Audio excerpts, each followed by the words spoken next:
Hola con todos, mi nombre es Diego Herrera y es un gusto estar con ustedes en nuestra segunda lección de la serie Conociendo al Dios de la Biblia.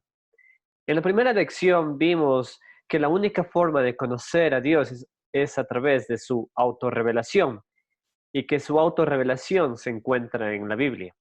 Hoy empezamos a estudiar esa autorrevelación de Dios y quizá la lección más grande, más básica que encontramos en las Escrituras es que el Señor afirma ser el único Dios y esto se lo conoce como monoteísmo.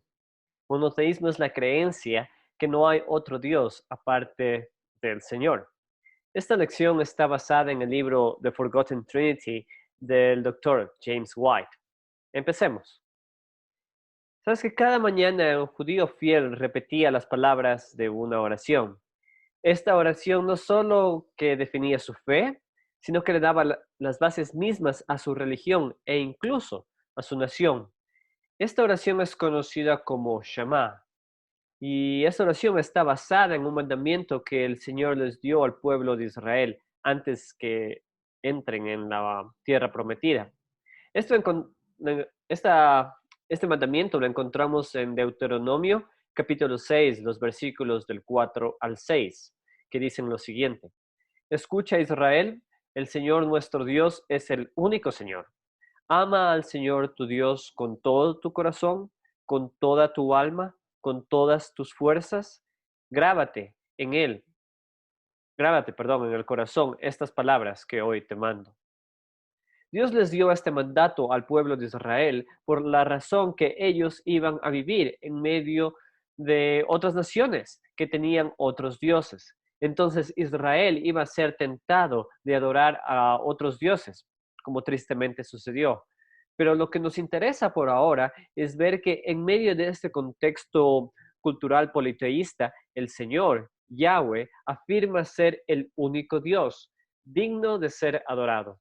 Esta es en sí la verdad más básica, más fundamental del cristianismo y del judaísmo.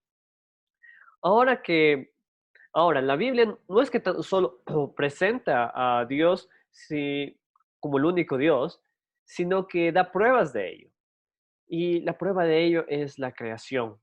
Cuando nosotros normalmente leemos Génesis, las discusiones ciertamente van en torno a la creación misma, si es que la creación fue hecha en 7 días literales o no.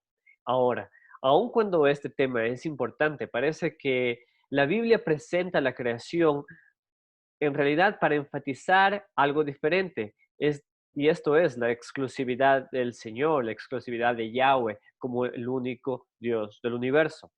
Con esto, Dios lo que está haciendo es que se distingue de entre los ídolos por ser el único Dios creador de todas las cosas. Y eso lo podemos ver en Deuteronomio, capítulo 10, versículo 14, cuando dice, el Señor tu Dios o al Señor tu Dios le pertenecen los cielos y lo más alto de los cielos, la tierra y todo lo que hay en ella. En este versículo, Dios no tan solo que está declarando su soberanía sobre todo el universo, sino que en realidad se está presentando como el Señor que tiene el poder en todas partes. Y esto, sin duda, es una concepción totalmente diferente a las ideas de las religiones de los pueblos orientales antiguos. Estos pueblos creían en divinidades locales con poderes específicos. Es decir, Egipto tenía sus propios dioses y así también los babilonios.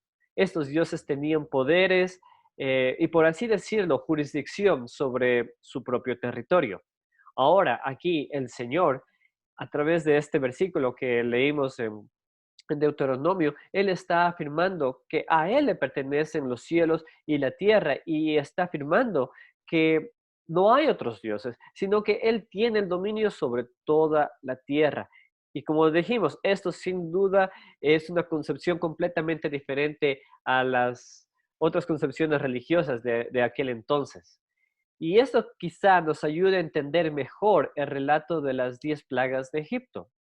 Cuando leemos este relato, a veces nos viene a la mente que las 10 plagas no eran en sí una necesidad, que Dios tenía o podía haber liberado al pueblo de Israel sin humillar al faraón de esta manera.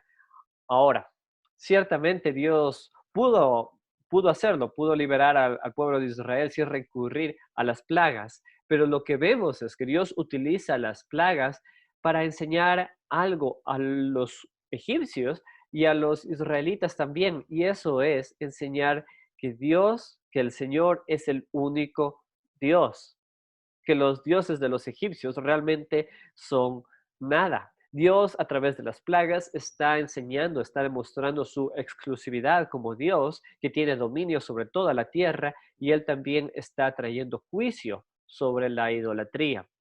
Y este tema de el Señor demostrando que Él es el único Dios es una realidad a lo largo de la Biblia, y sobre todo en el Antiguo Testamento. En el libro de Isaías tenemos la sección comprendida entre los capítulos 40 al 48, y esta sección se la conoce como el juicio a los dioses falsos. Por ejemplo, en el capítulo 44, en los versículos 6 al 8, el Señor está afirmando que Él es el único Dios del universo. Vamos a ver estos versículos. Isaías 44, del 6 al 8, dicen lo siguiente. Así dice el Señor Todopoderoso, Rey y Redentor de Israel. Yo soy el primero y el último. Fuera de mí no hay otro Dios. ¿Quién es como yo? Que lo diga, que declare lo que ha ocurrido desde que establecí mi antiguo pueblo, que exponga ante mí lo que está por venir, que anuncie lo que va a suceder. No tiemblen ni se asusten.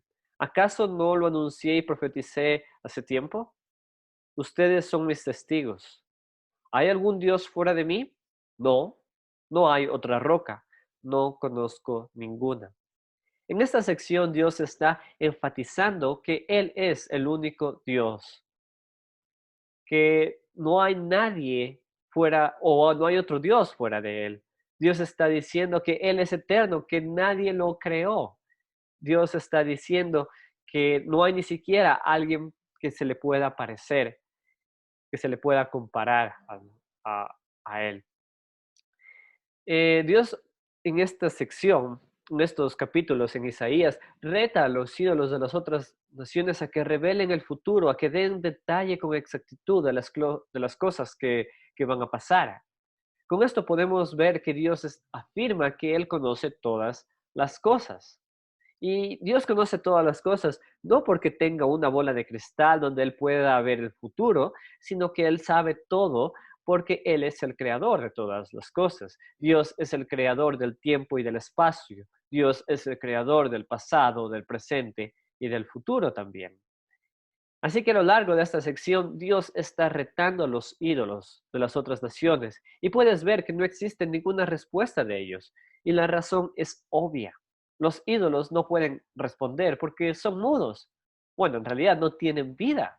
Y eso es lo que el apóstol Pablo declara en el Nuevo Testamento en Gálatas capítulo 4, versículo 8.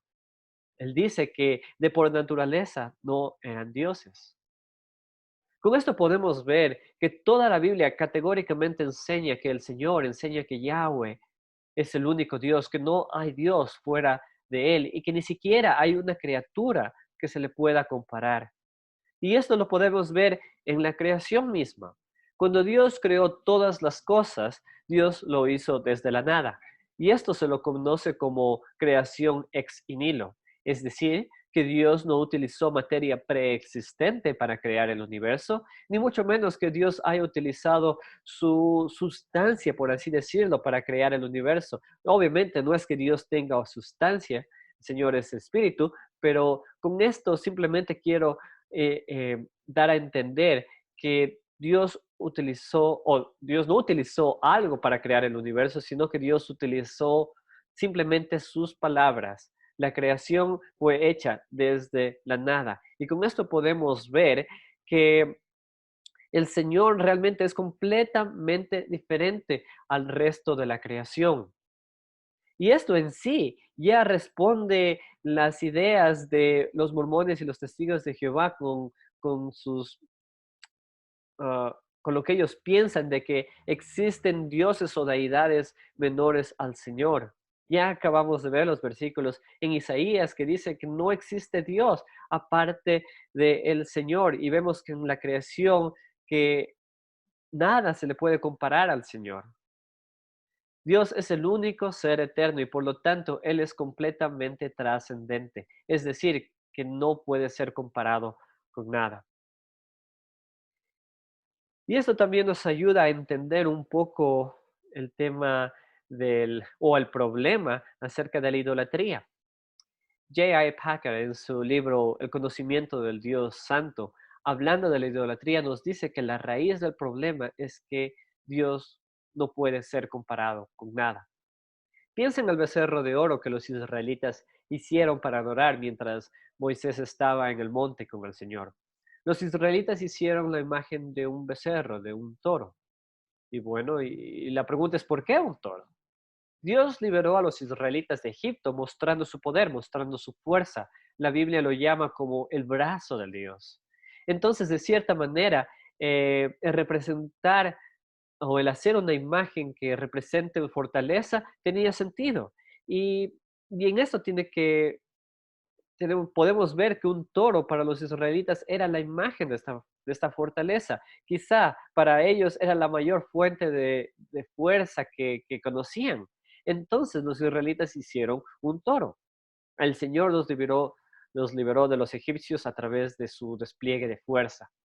Sin embargo, como podemos ver el relato en Éxodo 32, esto provocó la ira de Dios. Entonces, ¿cuál fue el problema? Packer afirma que el problema de representar a Dios con un toro era que si bien un toro es representación de fuerza, de ninguna manera se puede comparar con el poder de Dios. Además, un toro nunca podría representar el carácter de Dios, nunca podría representar su santidad, su sabiduría, su amor, su justicia, su poder. Con todo esto podemos ver que representar a un toro se convirtió en un pecado terrible, porque el toro no podía representar a Dios. Y ese es el punto que está haciendo Isaías. Dios no puede ser comparado con nada. Dios es el único Dios. Él no puede ser comparado con nada, a no ser con Él mismo. Y así llegamos al Nuevo Testamento. Y leemos en Hebreos 1 que el Hijo es el resplandor de la gloria de Dios, la fiel imagen de lo que Él es. Y es el Hijo el que sostiene todas las cosas con su poderosa palabra.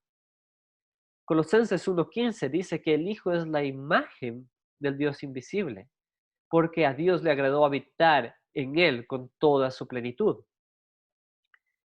Amigos, estos versículos, si pensamos bien, representan tal vez un problema con las declaraciones del Antiguo Testamento. Dios dice que nadie se le puede comparar a Él, que Él es el Señor, que Él es Yahweh, que Él es el único que creó los cielos y la tierra. Y, sin embargo, el Nuevo Testamento afirma repetidamente que Jesús es la fiel imagen de Dios y que la plenitud de Dios está en el Hijo. El Nuevo Testamento hace comparaciones de Dios y el Hijo, puesto que enseña que todas las cosas fueron creadas por medio del Hijo. Así que desde ahora nosotros estamos empezando a saborear la maravillosa verdad de la Trinidad. Un solo Dios en tres personas, el Padre, el Hijo y el Espíritu Santo. Pero hasta aquí llegamos por hoy. Mi nombre es Diego Herrera y les agradezco por acompañarme. Y desde ya les invito a que lo sigan haciendo en las próximas lecciones para estudiar más acerca del Dios de la Biblia. Saludos.